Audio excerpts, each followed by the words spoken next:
আসসালামু আলাইকুম। সবাই কেমন আছেন? আলহামদুলিল্লাহ আমি ভালো আছি। আশা করি আপনারাও ভালো আছেন।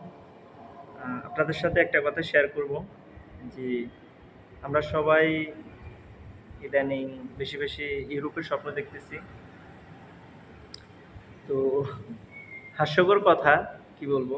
আমি ২০২২ ২০২২ সালের দিকে আমি রোমানিয়ার জন্য আমার পাসপোর্ট জমা দেই।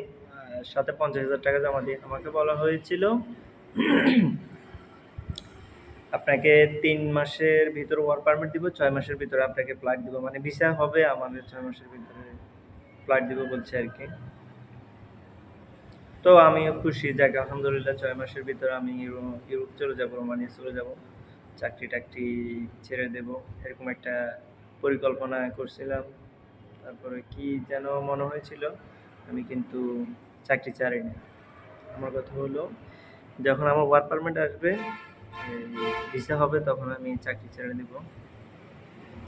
কথার পর চাকরি করতেছি ৩ মাস, ৪ মাস, ৫ মাস, ৬ মাস, ৭ মাস, ৮ মাস, ৯ মাস হয়ে গেছে কিন্তু আমার এখনো ওয়ার্ক পারমিট আসে না। যে জায়গায় কথা ছিল আমাকে ৬ মাসের ভিতরে ফ্লাইট দিবে। পরে ওখানে ১০ মাসের মতো থাকার পরে আমি ওনাদেরকে বললাম, "কি অবস্থা ভাই? কি হলো? আপনি তো আমাকে ৬ মাসের কথা বলছেন।" তো ওনারা বলল যে, "ভাইয়া সরি, হবে না, সময় লাগবে, আরো সময় লাগবে।" কতদিন সময় লাগবে ওনারা ঠিক বলতে পারে না। বলছে যে সময় লাগবে, বলা যাবে না।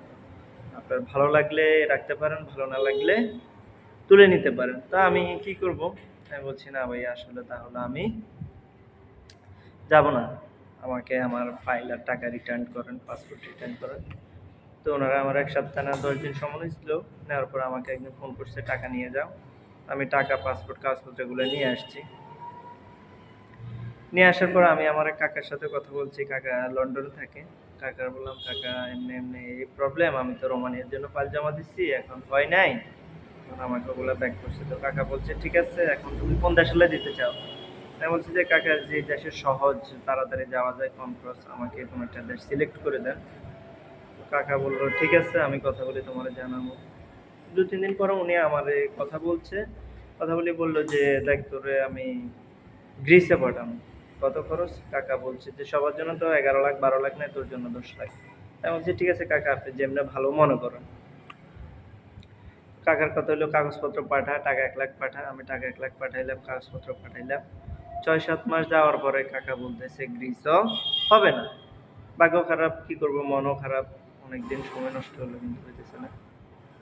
এরপরে কাকা বলতেছে, "তোমার এটা বুলগেরিয়ার জন্য জমা দেব।" আমি বলছি, "ঠিক আছে কাকা, আপনি যেটা ভালো মনে করেন দেন।" তো বুলগেরিয়ার জন্য জমা দিছে, বলল যে ৩-৪ মাসের ভিতর ওয়ার্ক পারমিট চলে আসবে। ৫-৬ মাসের ভিতরে ভিসা হবে। আবার এর ফাঁকে আমি ইন্ডিয়াও যাওয়া লাগবে। ইন্ডিয়ার খরচটা আমার নিজে বহন করতে হবে।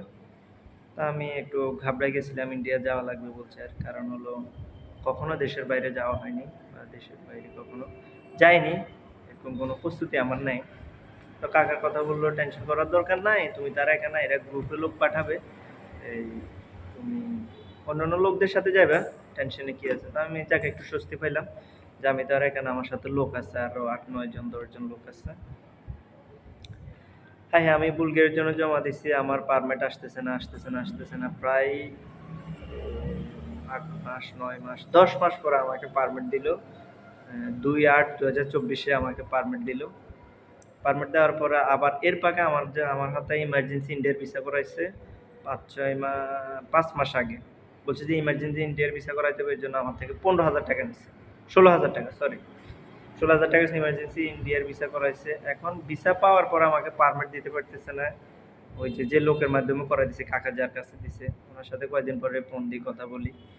তারপরে উনি আমাকে এই যে ইতিমধ্যে ২-৮ মানে এখন আমি কথা বলতেছি তো আগস্ট মাসের ২ তারিখে আমাকে পারমিট দিল ডাকিনি তো। পারমিট দিয়েছে, আমার ভিসার মেয়াদ আছে ১ মাস। আমি ওনাকে বললাম যে, "ভাইয়া আমার তো ভিসার মেয়াদ আছে ১ মাস। তো আমাকে ইন্ডিয়া কবে পাঠাবেন? অ্যাপয়েন্টমেন্ট ডেট কবে নিবেন?" উনি আমাকে বলতেছে, "৮-১০ দিন সময় লাগবে। এর ভিতরে অ্যাপয়েন্টমেন্ট ডেট নিয়ে আপনাদেরকে ইন্ডিয়া পাঠিয়ে দিব।" এর ভিতরে ৮-১০ দিনের কথা বলি, আজকে ধরুন না ১৪-১৫ দিন হয়ে গেছে। এখন আমার অ্যাপয়েন্টমেন্ট ডেট দিতে পারে নাই। প্লাস ডেট নিতেও পারে নাই। আমার আর ইন্ডিয়ার ভিসার মেয়াদ আছে ২০ দিনের মতো, ১৮-২০ দিনের মতো। এখন আমার করণীয় কি? এখন আবার দেশের যে পরিস্থিতি, ইন্ডিয়ার ভিসা সেন্টারও বন্ধ। তো আমার ভিসা যদি মেয়াদ শেষ হয়ে যায় আমি কি করব? এ হলো আমাদের ইউরোপিয়ান দালালদের কথা।